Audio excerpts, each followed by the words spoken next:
చెప్పి ఆమె అడుగుతుంది. ఓకే. అడుగుతుంటే ఆమెకు మంచి అయ్యేది నేను ఎందుకు చేయాలి?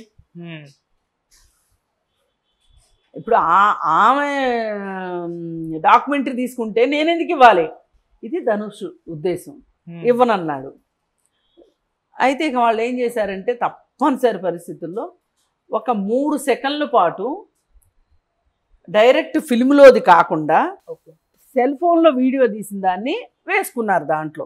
ఓకే. వాళ్ళు చూసి టీజర్ రిలీజ్ చేశారు. ఆ టీజర్ చూసేసరికి ధనుష్కి ఒళ్ళు మండిపోయింది. ఎలా అంటే నేను ఇవ్వకపోయినా వేసుకుంటుందా నా సినిమాలోది, కాపీరైట్ చట్టం కింద నాకు 10 కోట్లు నష్టపరిహారం కట్టాలి. 10 కోట్లు 3 సెకండ్ల దానికి 10 కోట్లు. ఏదేమైనా ధనుష్ యొక్క అవకాశవాదము, స్వార్థము, పరిపక్వత లేని మనస్తత్వము ఇవన్నీ తేటతెల్లం అవుతున్నాయి ఈ సందర్భంగా. అతనికి నిజమైన పరిపక్వత, నిజమైన కుటుంబ ప్రేమ, అభిమానం అవి ఏమైనా ఉండుంటే గనక ఏదైతే ఆ 3 సెకండ్స్ వేసిన దానికి సంబంధించి కేసేసాడో అసలు ఆ కేసే వేసేవాడు కాదు. కేసేసాక పోరాడాలనిపిస్తుంది. కానీ మధ్యలో విత్డ్రా అయ్యే వాళ్ళు కూడా ఉంటారు, అది వేరే విషయం. ఏదైనా సరే ఇక్కడ ఆమె అడిగింది మిమ్మల్ని, అడగకుండా వేసుకుంటే ఇప్పుడు ఆమెకి సోషల్ సపోర్ట్ ఉండేది కాదు.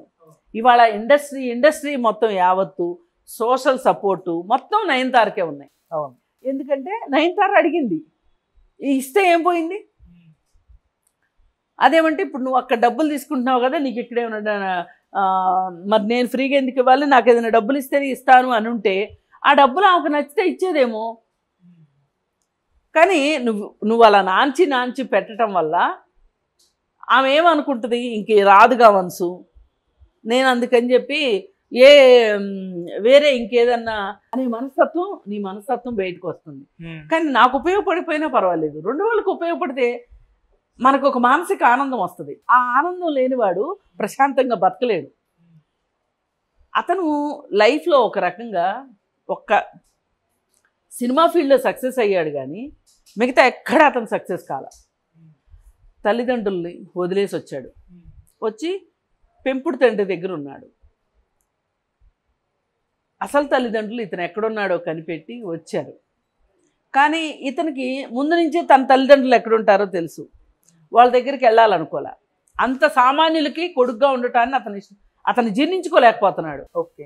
నేను ఎక్కడో పుట్టాల్సిన, చాలామంది అంటుంటారు నేను ఎక్కడో పుట్టాల్సిన వాడిని, నా కర్మగాలి ఈ కొంపలో పుట్టాను అని అనుకుంటారు కదా, అట్లా అనమాట.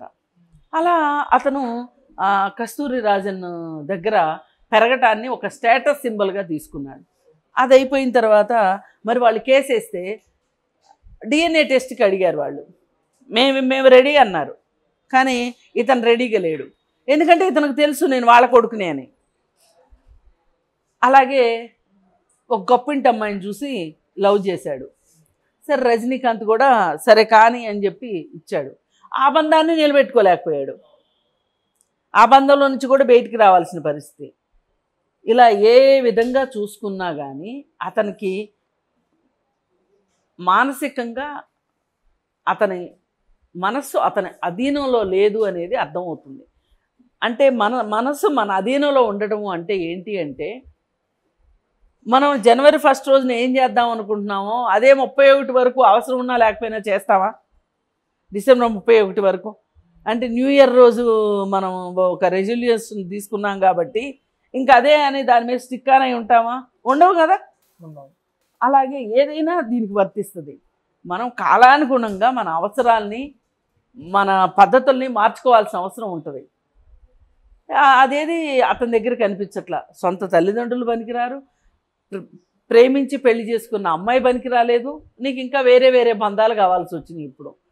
సరే ఏదేమైనప్పటికీ నువ్వు వెళ్ళి ఇవ్వను అని చెప్పేశావు, బాగుంది.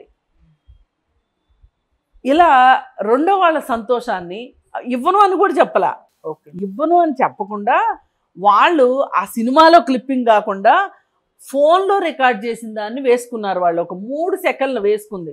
దానికి 10 కోట్లు నష్టపరిహారం కట్టాలని కోర్టు నుంచి వాళ్ళకి నోటీసులు పంపించాడు. ఇక ఆమె కోర్టులో నువ్వు గెలవచ్చు కాక, కానీ మన మనసు అంటూ ఒక కోర్టు ఉంటుంది, దానిలో నువ్వు ఎప్పుడు ఓడిపోతావు అని చెప్పి ఆ అమ్మాయి అనటం జరిగింది. ఏదేమైనా ఇది అత్యంత బాధాకరమైన విషయము. గోటితో పోయేదాన్ని గొడ్డల దాకా తెచ్చుకోవడం అంటే ఇదే అని అర్థమవుతుంది. ఈ సందర్భంగా అనవసరంగా అల్లరిపాలు అయ్యింది ఎవరు అంటే ధనుషే. Right madam. ఇప్పుడు ఆవిడ అది లేకుండా కూడా డాక్యుమెంటరీ అయిపోతుంది. అవును. కానీ తన భయం ఏంటంటే అది ఉంటే ఇంకొంచెం ఎక్కువ కలెక్షన్ వస్తుంది కదా అని. సరే, ఆమెకి కలెక్షన్ రావాలి, తన నెట్ఫ్లిక్స్లో ఎక్కువ డబ్బులు రావాలనుకోవటం తప్పులేదు. కానీ ఆమెని ఎంత డబ్బులు అని చెప్తే అంత డబ్బులు ఆమె ఇప్పుడు నువ్వు వేసినట్టు నష్టపరిహారం వేసినట్టు 10 కోట్లు కాకపోయినా 3 సెకండ్లకి 3 కోట్లను. అవును, తప్పులేదు కదా. అది ఎప్పుడో తీసిన సినిమా కూడా కదా. సరే, మనం ఎంత చెప్పుకున్నా కానీ ఎంత ఉతికినా ఎలుకతోక నలిపే అన్నట్లు కొంతమంది బుద్ధుల గురించి ఇంపార్టెంట్. అది నా కెరీర్కి మంచి ఊపునిచ్చింది అని చెప్పి ఆమె అడుగుతుంది. ఓకే. అడుగుతుంటే ఆమెకు మంచి అయ్యేది నేను ఎందుకు చేయాలి? ఇప్పుడు ఆమె డాక్యుమెంటరీ తీసుకుంటే నేను ఎందుకు ఇవ్వాలి? ఇది ధనుష్ ఉద్దేశం. ఇవ్వనన్నాడు. అయితే ఇక వాళ్ళు ఏం చేశారంటే తప్పనిసరి పరిస్థితుల్లో ఒక 3 సెకండ్ల పాటు డైరెక్ట్ ఫిల్మ్లోది కాకుండా సెల్ ఫోన్లో వీడియో తీసిన దాన్ని వేసుకున్నారు దాంట్లో. ఓకే. వాళ్ళు చూసి టీజర్ రిలీజ్ చేశారు. ఆ టీజర్ చూసేసరికి ధనుష్కి ఒళ్ళు మండిపోయింది. ఎలా అంటే, నేను ఇవ్వకపోయినా వేసుకుంటుందా నా సినిమాలోది, కాపీరైట్ చట్టం కింద నాకు 10 కోట్లు నష్టపరిహారం కట్టాలి. 10 కోట్లు 3 సెకండ్ల దానికి 10 కోట్లు.